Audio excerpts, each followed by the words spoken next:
axul. Axul fiind, deci, continuarea tulpinii în partea de sus. Așa. Părțile astea la alte laterale, Da. eu să ciupesc, aici formează pintenii ăștia de rod. Vedeți? Aici o să fie floricele. Din asta de aici. Așa. El tăindu-i de aici, vedeți, aici iar este floare.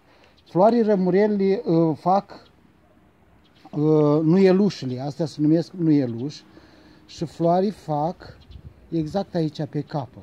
Ramurile care sunt mai lungi, dacă observăm aici, aici au fost tăierii de anul trecut, acum anul trecut, de aici și până aici o lași crescut.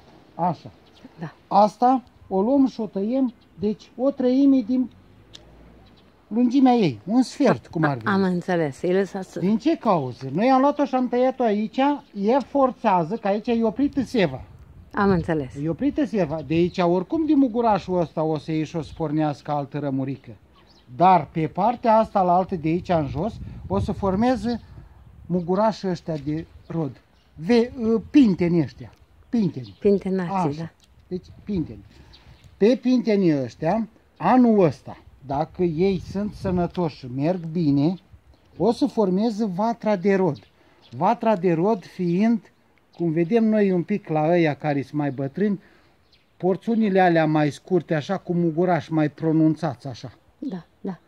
Ăia și ăia de la un timp, când îmbătrânesc ei, o să vie normat din ei. Din 6, 8, 10, se dă tot așa câte un sfert din el. Vedeți? Deci asta. Asta îl luăm și îl lăsăm încoace, că o să vie partea asta la altă și o să crească încoace. În partea asta la altă iarăși crește, o să ducă rămurică din partea asta la altă și duce încolo. Aici se încarcă porțiunea asta, se încarcă cu muguri de rod și aici mare atenție că noi trebuie să urmărim în așa fel încât ca pe părțile astea mai groase de rămurele să-i ținem rodul. Să nu lăsăm să golim de aici rămurele și îi lăsăm mai spre capăt. Că noi dacă am luat și am golit, noi cu mânuța noastră l-am luat și l-am degarnisit. Așa se numește, degarnisire. Deci îi dăm de aici, de la bază, și el în cazul ăsta, deci noi ușor, ușor împingem rodul spre vârf. Fiind rod pe vârf, ramura fiind lungă, încărcătura după aia o să fie mare, să lasă ramura așa. În cursul anului, dacă va fi un vânt sau o calamitate, riscăm după aia să dezbine ramura.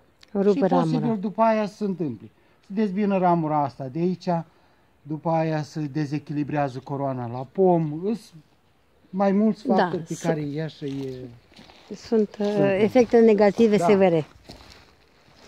Aici jos, partea asta de jos de aici, ca să mai fac încă o paranteză, mușuroiul ăsta tot de aici o să vii tras cu sapa, asta știu. Și pe margine aici, tras și făcut ca tip farfurie. Ca o farfurie, așa fac de obicei. Aici, dar...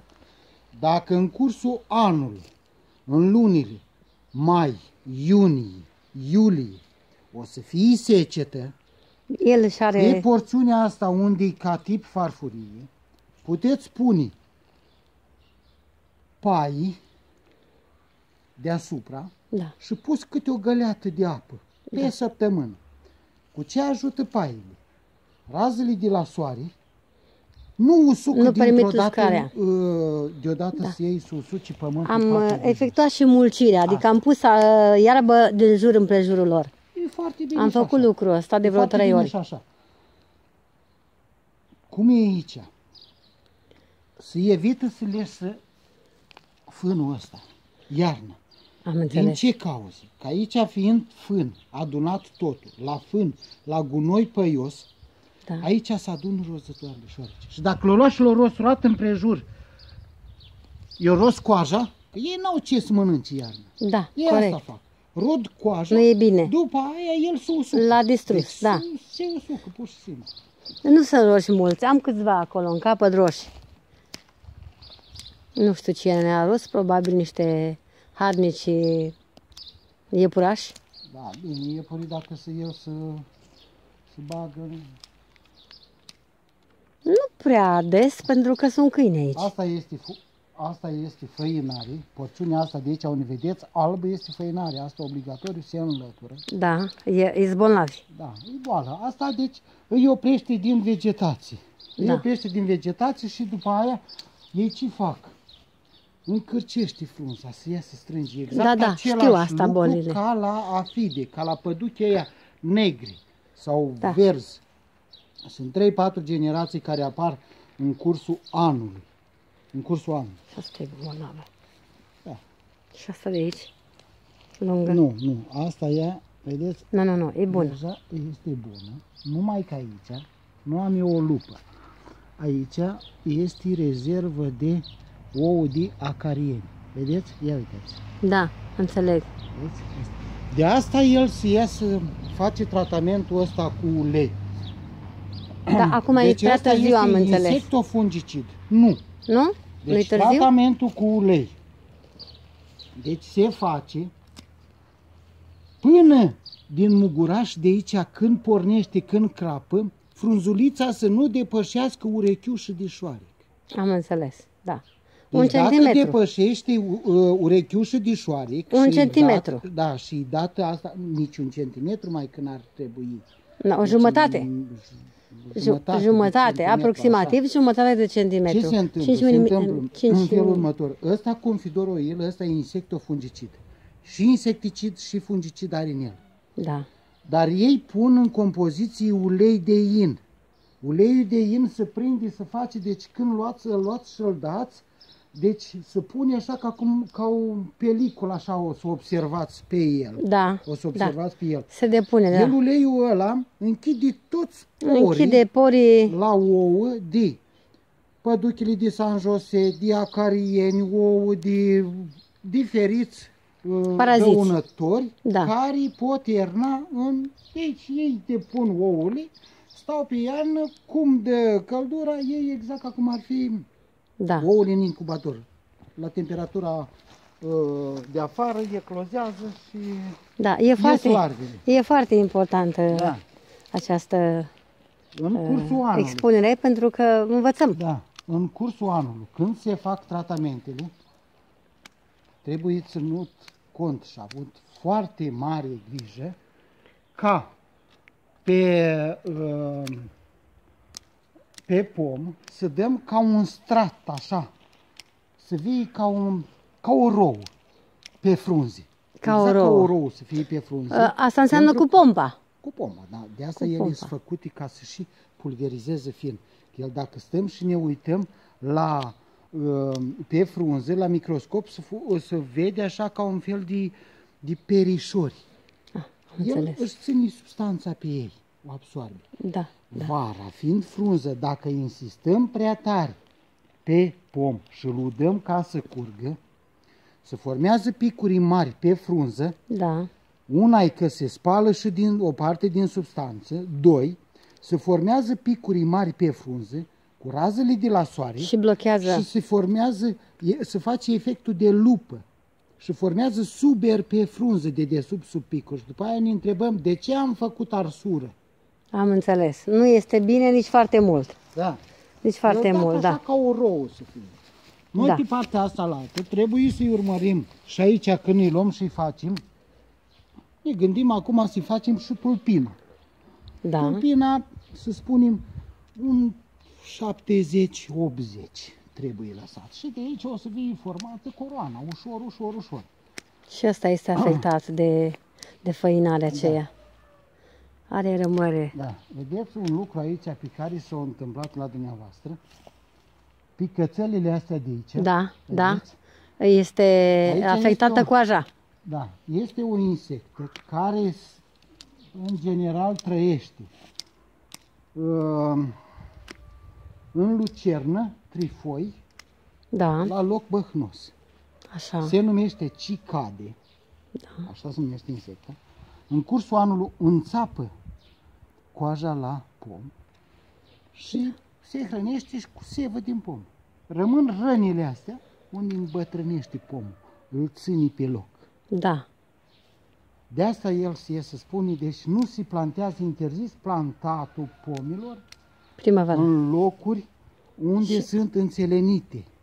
Înțeleg. El obligatoriu acolo, ca să înființezi o livadă, trebuie să iei să faci scarificarii, arătura adâncă. 1. 2. Trebuie să urmărești să nu fie lucernă sau trifoi. 3. Să faci gaura mare, 60 pe 60, unde nu este pământul lucrat. Obligatoriu. Am înțeles. El, pământul s-a afăneat. Găurile au fost mari și a fost lucru bine făcut la început. După aceea, da. probabil că au suferit modificări. Oricum că sunt așa. La ăsta, cum avem aici, suntem nevoiți ca să luăm să tăiem undeva de aici. Să-l tăiem de aici, ca el să forțeze de aici, să-i dea rămurelui, că altfel dacă îl lăsăm așa, uitați, deja îi facem primul etaj de la 1,30 m. E prea înalt, da? Și uitați după aia câtă tulpină are. Da. Eu tăindu-l de aici, el de muguraș de aici, oricum se duce, pe ăștia îi forțează lateral. Da. E provoacă să meargă stânga-dreapta. Da. Aici am un cireș care mi-e foarte drag mie, a dat niște cireșele foarte bune. Da, la ăsta am să-i lăsăm un pic tot așa de jos, dacă tot e format, ca să nu-l deranjăm pe el. Să-i facem tăierea de formare a coroanei. L-am cumpărat așa cumva preformat. Da, pentru că am văzut, sunt mare majoritate la noi acum când îi iei și cumperi prin bazare, sunt mulți comercianți. Da. Dar ei nu știu ca să-i explici. Ăla l-a luat și l-a format, l-a luat și l-a cipit așa un pic, dar nu-i spune omului exact tehnica cum ar trebui. Da. Păi nu știu dacă... Și un pic de pomicultură așa. Probabil că nu cunosc, nu au cunoștințele necesare. Dar nu au cunoștințe, dar chestii simpli comercianți, vă dați seama. Nu, uite să-l sun.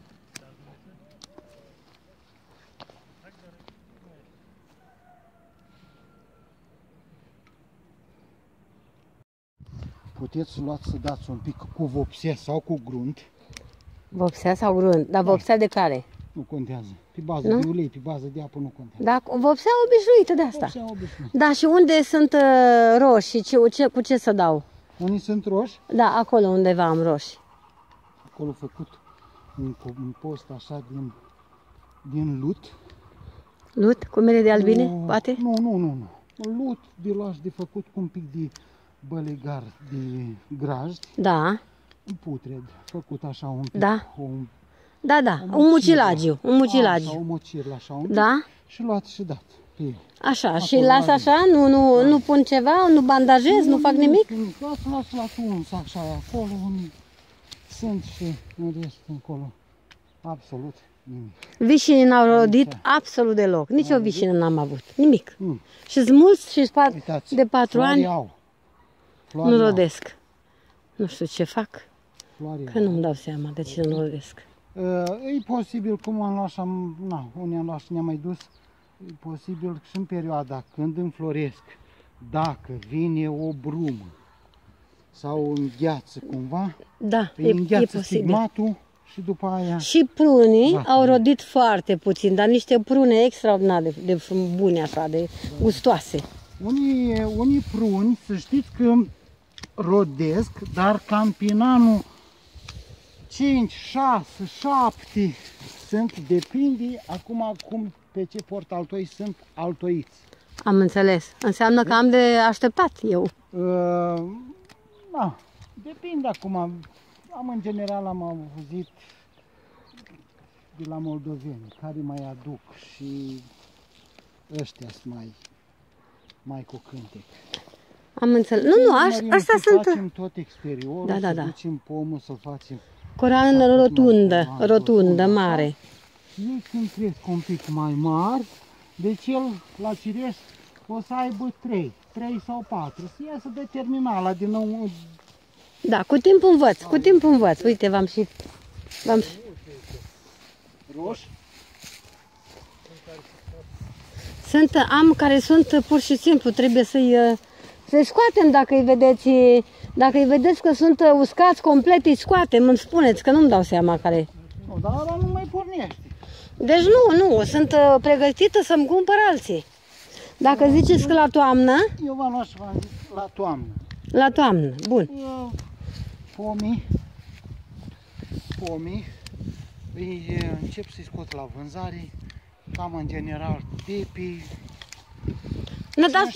Ne dați un telefon nouă. Ne dați un telefon. Da, eu vă las numărul. Da. Noi vă sunăm. Atunci înainte, eu vă pot spune și ce soiuri am în pepinieră. Așa. Cireș aș vrea. Eu aș vrea cireș. Acum, cum este internetul, pe internet căutați soiul, Jojo.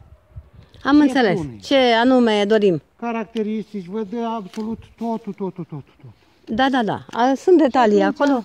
Asta spuneți, vreau atâtea soiuri de Jojo, vreau atâtea soiuri de Stanley, vreau atâtea soiuri de Anașpet. Da. Ce denumiri curioase. Și ăla mare așa se duce? Da. Ăla înalt? Îl lăsăm aici se duce rămurica, așa, vedeți că eu urmăresc să-i și echilibrez coroana. Da, cum știți dumneavoastră? Cum știți? Și de aici, dinăuntru, deci înlăturând ramura de aici, îi fac lui lumină. Da, mi-am dat seama. Coroană liberă trebuie să urmărim cumva să facem tip vas. Înțeleg, da. Tip vas. Adică mai gol înăuntru. Să pune să face sub livadă intensivă. Noi obligatoriu trebuie să-i facem cumva în așa fel încât ca de la 60-65 să-i luăm să-i dăm primul etaj. Că cu ea nu te poți duce chiar așa din înalt. Mai înaltă de 2,20 m, 2,30 m. Nu e bine. Nu e bine. Asta e cu pricina, 36 de pere au produs. Ce mare are, vedeți? Da.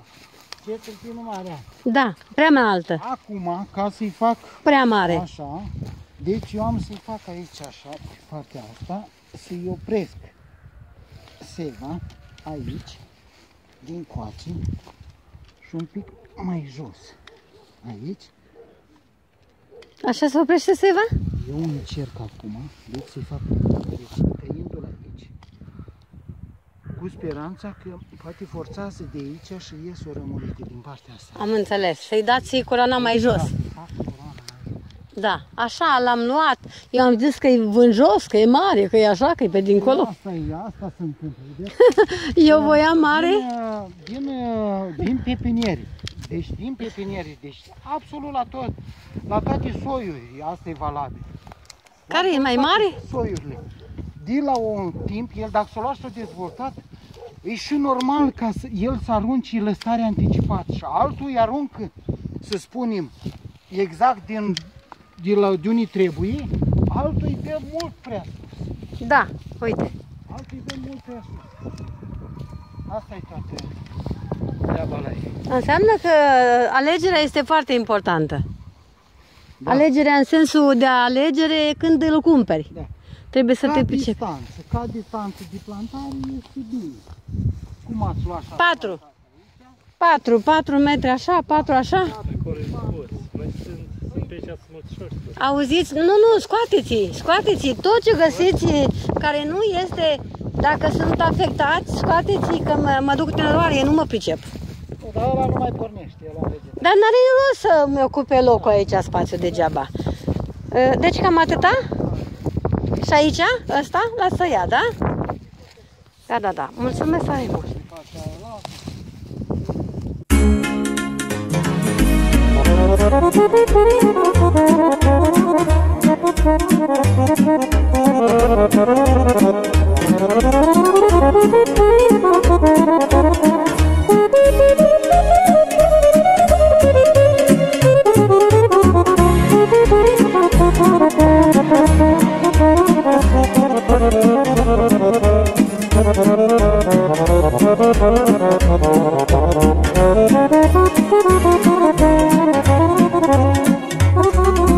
Ieri am sagit copașii din aceea mățățăi, cu gândul colcă și mari la casa de gospodare. Ori mânca copcii miei și-o crește maricei, și ori zi și-n gând așa, ăștia eu sagit mama. De voi avea nepoțăi, să vor înfructa și ei. Poate ori mânca și dușmanii, cum mănâncă viața anii.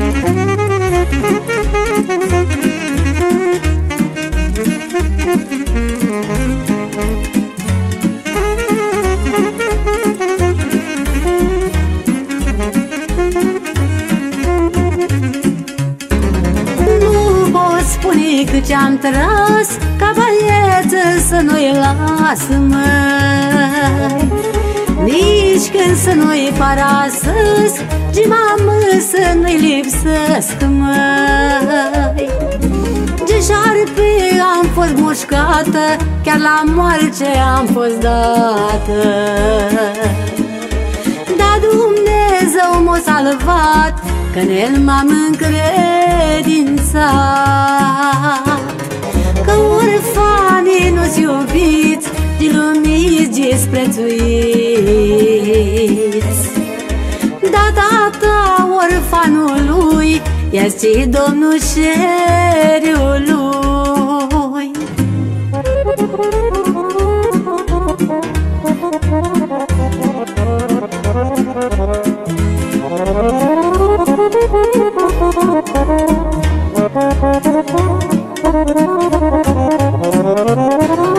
Stau în coasta mea dușmanii și-mi sococez în banii.